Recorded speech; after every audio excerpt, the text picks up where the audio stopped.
मजहबी तंजीमें हैं, इसके लिए भी बंदे मिल सकते हैं, जैसा कि क्रिश्चियन हैं।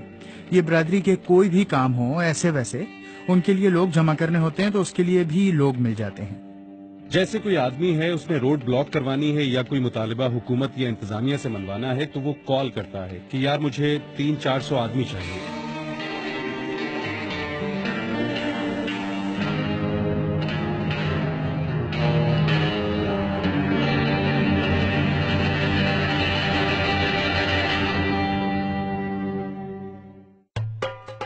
फोन नंबरों से भरी छोटी सी डायरी और एक मोबाइल फोन के जरिए मिनटों में दर्जनों लोग जमा करना ख्वाजा साहब के बाएं हाथ का खेल है। जिस इलाके में ये रहते हैं वहाँ के मकीन सरकार से ज्यादा इन पर एतबार करते हैं और बकौल इनके अपने मसाइल के हल के लिए इन्हीं से रुजू करते हैं। ख्वाजा साहब ये मसाइल अपने तरीके से हल करवाते हैं, चाहे वो गैस की फराहमी के लिए सैकड़ों का हजूम इकट्ठा करके रेलवे लाइन ब्लॉक करवाना ही क्यों न हो। इस इलाके में डेरों के ताकतवर मालिक मजहब की पुष्टपनाही भी करते हैं। ख्वाजा साहब का दावा है कि वो अपना समाजी और मजहबी असर रसूख मस्बत अंदाज में इस्तेमाल करते हैं, लेकिन वो मानते हैं कि इस डेरा कल्चर का गलत फायदा भी उठाया जाता है। जाती लोगों दी लड़ाइयां मसले होते ने कि जरा मजहबी बना के गल छड़ देने कि जरा शोशा पै जाएगा। कोई झूठ बोल छड़िए कि अपना लो जी इन्होंने एक कुरान पाक वर्के साथ छड़े ने इन्हें गल चले है, वो किसी ने तस्दीक वेरीफाई नहीं करनी, उस गल के पिछे लग के ते पूरा हजूम इकट्ठा कर लेना। गुज़श्ता साल ही तौहीन मजहब के इल्जाम में मुश्तइल हजूम के हाथों गुजरावाला में ही अहमदियों के कई घर जला दिए गए और उसमें झुलस कर 2 मासूम बच्चियां और उनकी नानी हलाक हो गईं। हमारे मुल्क में खड़ा होकर तमाशा देखना एक मामूल की बात बन चुकी है।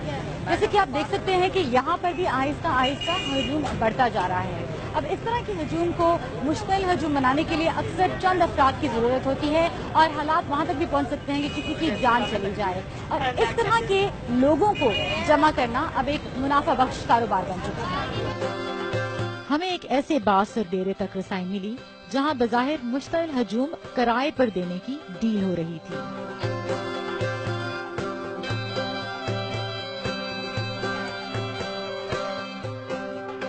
इस ग्रुप के सरगना ने अपनी शनाख्त ना जाहिर करने की शर्त पर अपनी खिदमात की वजाहत की।